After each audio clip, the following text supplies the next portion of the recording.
Doen die Dior, D-I-O-R, doen dringendheid, doen identiteit, doen onbelangrikheid, doen rustigheid, as jy Jesus behoorlik wil volg. Dringendheid, moet dit nie verwar met gejaagdheid nie. Dringendheid is om elke dag te doen wat jy moet doen. Dis nie om rond te skanier soos 'n muur nie, dis om 'n dringende hart te hê. Wees dringend om naby aan Jesus te wees. Tweedens, doen identiteit. Vind jou identiteit in Jesus. Moenie jou identiteit vind in wat jy doen, wat jy besit en wie jy is nie. Vind jou identiteit in wat Jesus oor jou sê. Hy sê, jy is 'n disipel. God sê, jy is sy kind. Vind jou identiteit hierin.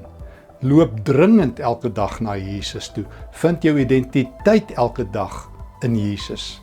Derdens, wees onbelangrik. Moenie dink jy's iets nie, jy hoef nie te wees nie.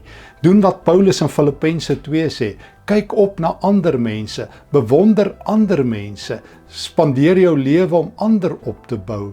Jy hoef nie jou eie ego op te blaas nie, jy hoef nie iets te probeer wees nie. En laastens, wees rustig.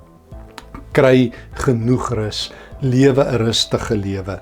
Doen wat Psalm 131 sê, soos 'n klein kindjie rus gevind het aan sy moeder se skoot, so vind ek rus by God. Dit is die Dior lewe, wat die lewe is wat God se oog vang, 'n lewe van dringendheid, om soos Maria in Lukas 10 aan Jesus se voete vrede te vind. Dit is om jou identiteit in die Here te vind. Dit is om onbelangrik te wees en dit is om rustig te lewe. Mag jy die Here se nuwe lewe so beleef.